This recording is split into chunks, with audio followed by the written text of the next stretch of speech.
A'udzubillahi minasyaitonirrajim. Bismillahirrahmanirrahim. Alhamdulillahirabbil alamin wassalatu wassalamu ala asyrafil anbiya'i wal mursalin sayyidina wa maulana Muhammadin wa ala alihi wa sahbihi ajma'in. Radina billahi rabba wa bil islami dina wa bi Muhammadin nabiyya wa rasula. Rabbana zidna ilma warzuqna fahma bi rahmatika ya arhamar rahimin.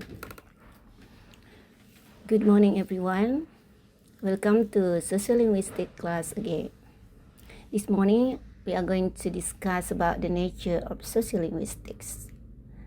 The essence of social linguistics lie in the recognition that language always carries social context, word choice, dialect, accent, level of formality, style of speaking, and even silence may signal social identity, power relation, solidarity, distance, and cultural values.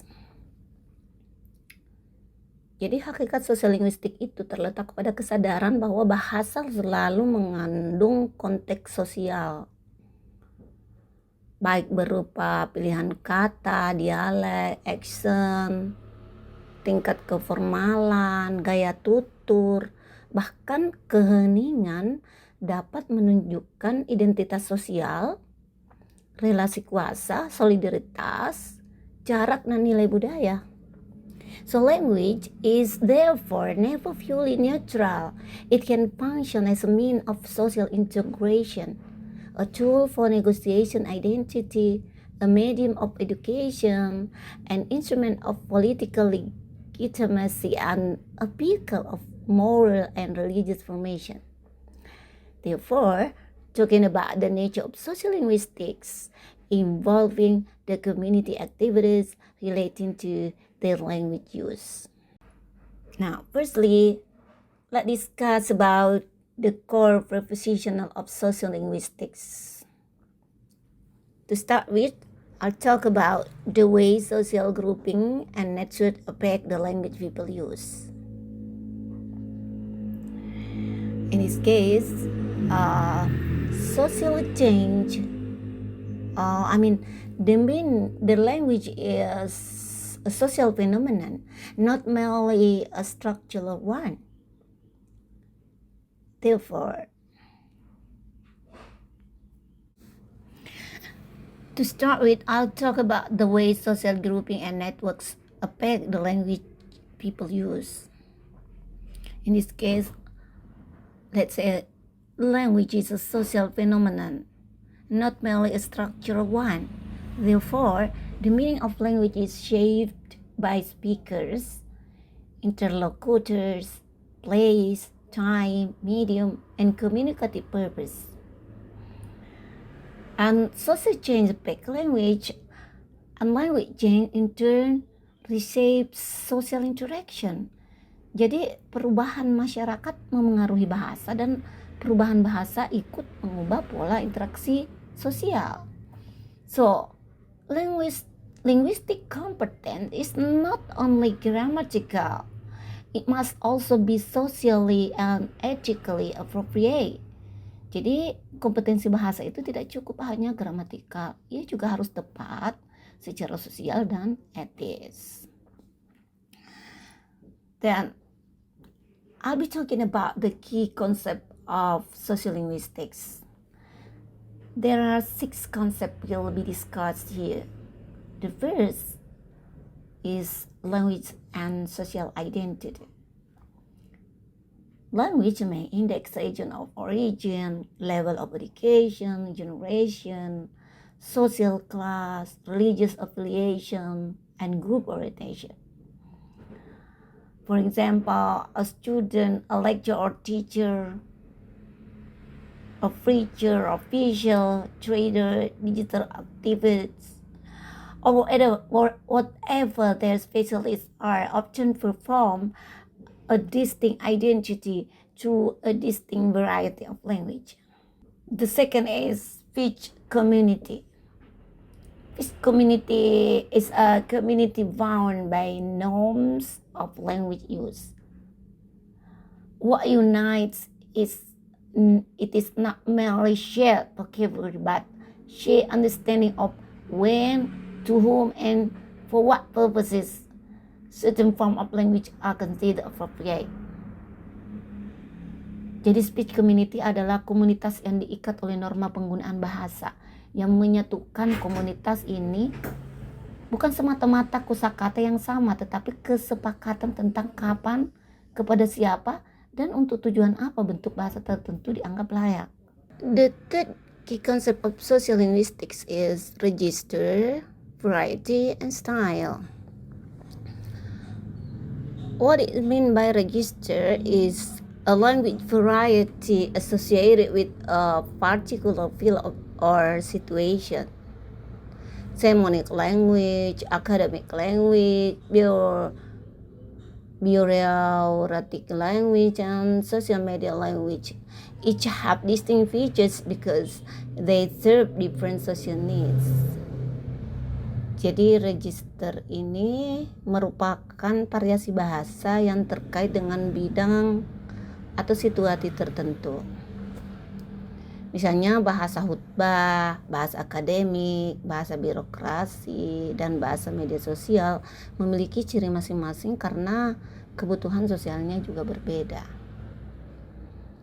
Well, the next is code switching and code mixing.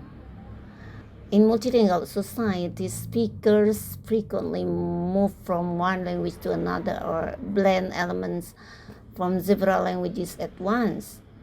This phenomenon is not always a sign of linguistic deficiency. It often reflects identity, agility, and pragmatic intelligence. Ya, dalam masyarakat multibahasa seperti di Indonesia ini, penutur sering berpindah dari satu bahasa ke bahasa lain atau mencampur adukan beberapa bahasa sekaligus. Fenomena ini bukanlah kelemahan berbahasa. Hal ini justru menunjukkan kelincahan identitas dan kecerdasan pragmatik. The fifth key concept of sociolinguistics is language, power, and ideology. Official language varieties generally receive higher legitimacy in school, bureaucracies, and state institutions. Sociolinguistics therefore asks whose language is considered correct, polite, modern, religious, or authoritative, and who is marginalized by such judgment. The last key concept of sociolinguistics is communicative competence. What is communicative competence? According to Delheims, language ability includes knowledge of what is grammatically possible, socially appropriate, culturally acceptable, and effective in a given situation. Jadi menurut Delheim ini, kemampuan berbahasa itu mencakup pengetahuan tentang apa yang mungkin secara gramatikal, kemudian apa yang layak secara sosial, dan apa yang pantas secara budaya, serta apa yang efektif dalam situasi tertentu. So these are the key concepts of sociolinguistics that we, as a candidate of teachers or as teachers or teachers, especially teachers of language or teachers of English, should know. Here are some major theories and the reference about the sociolinguistics. The first is basic Bernstein about code theory. The second is Pierre Bourdieu about linguistic capital. The third is Delheims about communicative competence. The fourth is Joshua Fishman about language maintenance and shape. And the The last is William Labov about variation and social stratification. Well, next I'd like to discuss about sociolinguistic and Islamic education. In Islamic education, language has epistemological, pedagogical, and ethical dimension. The process of tarbiyah, ta'lim, and ta'dib take place through language interaction that shape knowledge, character, adab, and students' spiritual awareness.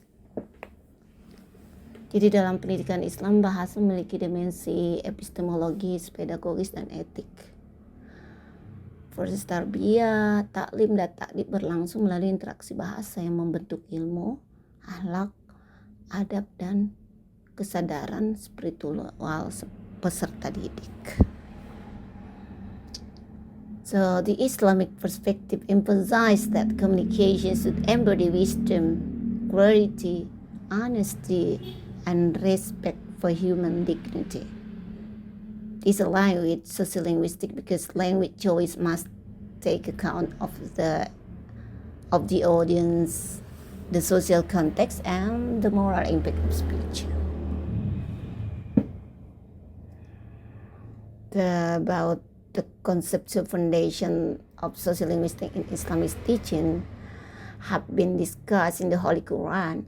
Among the verses of the Holy Quran are Quran Surah Ibrahim verse 4 implies that messengers were sent in the language of their people so that the message could be understood effectively. So let me read the Holy Quran. Quran Surah Ibrahim verse 4. A'udzu billahi minasyaitonir rajim. Bismillahirrahmanirrahim. Wa ma arsalna min rasulin illa bilisani qaumihi liyubayyina lahum.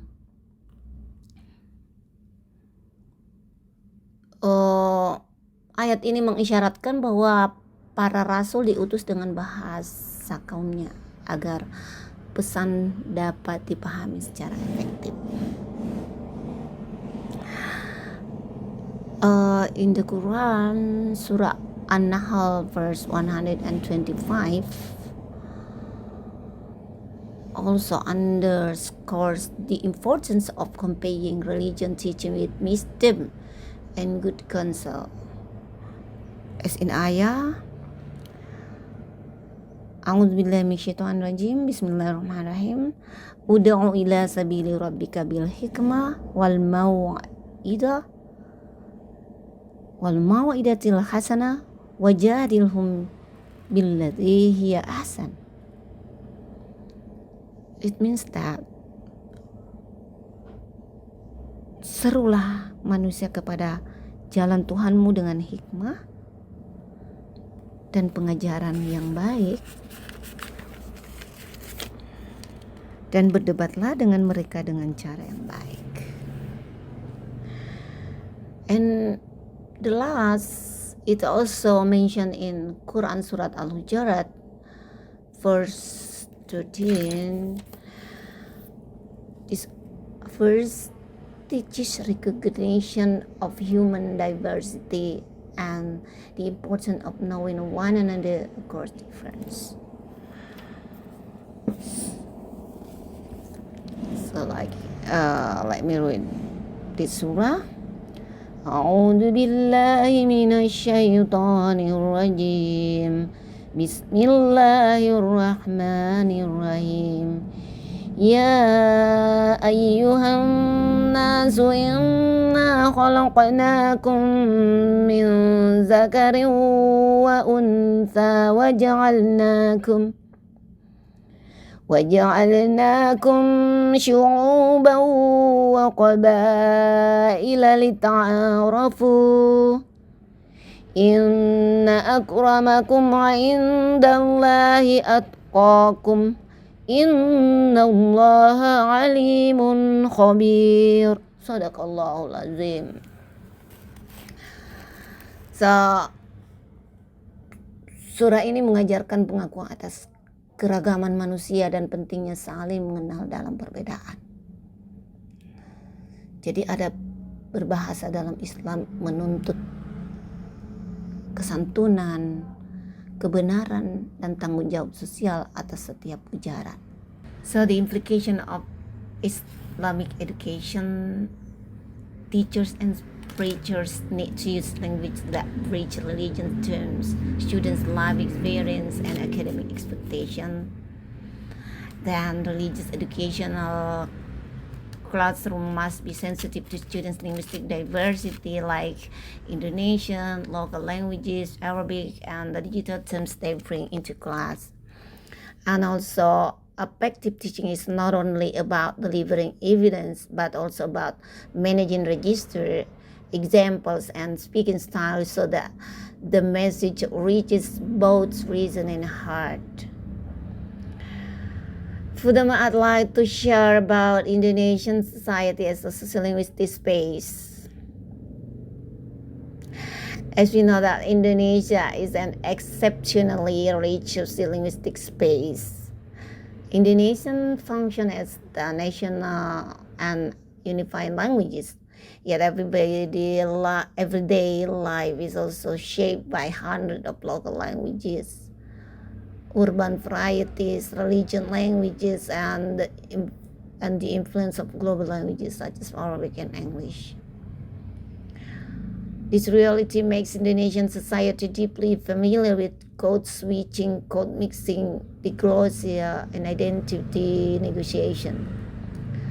In school, market, mosque, campus, and social media, speakers constantly adjust their language to interlocutors and communicative goals. Jadi realitas ini membuat masyarakat Indonesia akrab dengan alih kode, campur kode, diglossia, dan negosiasi identitas. Misalnya di sekolah, di pasar, di masjid, di kampus, dan di sosial media, penutur terus menyesuaikan bahasa menurut lawan bicara dan tujuan interaksi. Ciri-ciri penting yang bisa kita lihat di sini adalah bahasa Indonesia mempersatukan bangsa, tetapi bahasa daerah memelihara akar budaya dan emosi lokal. Kemudian bahasa agama memberi otoritas moral, namun juga perlu diterjemahkan agar inklusif bagi generasi muda. Dan demikian juga dengan bahasa gaul digital memperkuat solidaritas antar generasi muda, tetapi dapat menimbulkan jarak dengan institusi formal. Dan yang terakhir adalah perbedaan akses terhadap beragam bahasa akademik dapat mempengaruhi prestasi belajar dan rasa percaya diri siswa. So, unequal access to academic language varieties can affect students' achievement and self-confidence. In addition, it may be valuable to inform you about the global society in the era of Industry 4.0.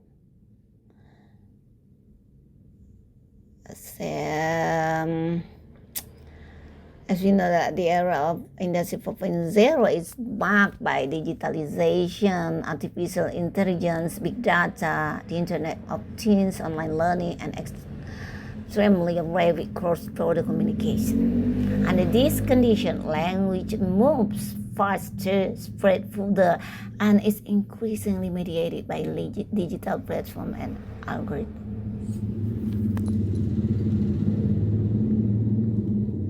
Jadi sosiolinguistik menjadi semakin penting karena kita tidak lagi hanya berbicara tentang percakapan tatap muka. Kini kita juga berbicara tentang bahasa pada caption, meme, voice note, chatbot, kelas virtual, dakwah daring, forum global, hingga terjemahan mesin. Setiap medium membentuk norma bahasa baru. So, sociolinguistic becomes even more important because we are not longer dealing only with face-to-face conversation, as we mentioned before. Pada era ini juga, kecakapan berbahasa harus diperluas menjadi literasi digital linguistics, kemampuan memahami konteks platform, etika komunikasi, keberagaman audiences, validitas informasi, dan konsekuensi sosial dari person yang dibagikan. konsekuensi sosial dari pesan yang dibagikan. Finally, today I would like to draw your attention to practical implications for educators, teachers, and freshers. The first, use language that is clear without being condescending, simple without losing depth of meaning. Second is bridge home language, school language, religious language, and digital language so that learners feel recognized. The next is train students to read language variation as a social phenomenon, not merely as error. The next is cultivate digital communication ethics, verification, adapt, responsibility, and empathy in online spaces.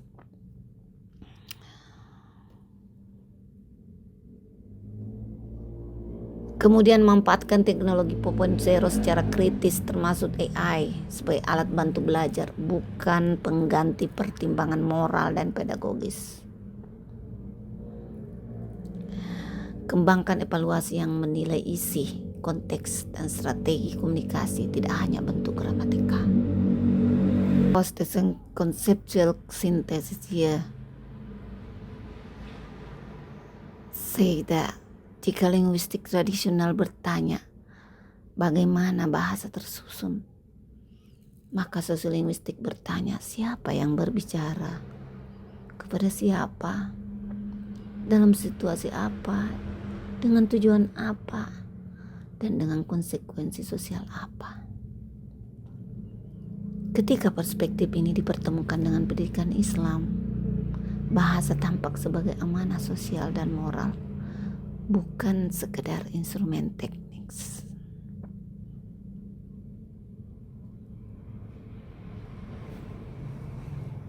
Dalam masyarakat Indonesia yang majemuk dan dalam masyarakat dunia yang terdigitalisasi, pemahaman sosial linguistik sangat penting untuk membangun komunikasi yang inklusif, cerdas, beradab, and efektif. Disinilah hakikat sosial linguistik menemukan relevansi paling nyatanya. In other words, in Indonesia's poor society and an digitized global society, sociolinguistic understanding is essential for building communication that is inclusive, intelligent, ethical, and effective.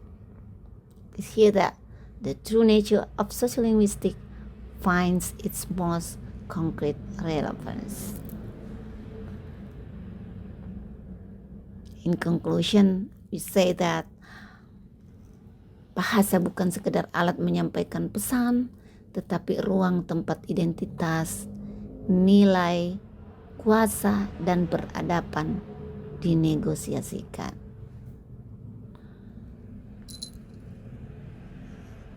That I can share you today.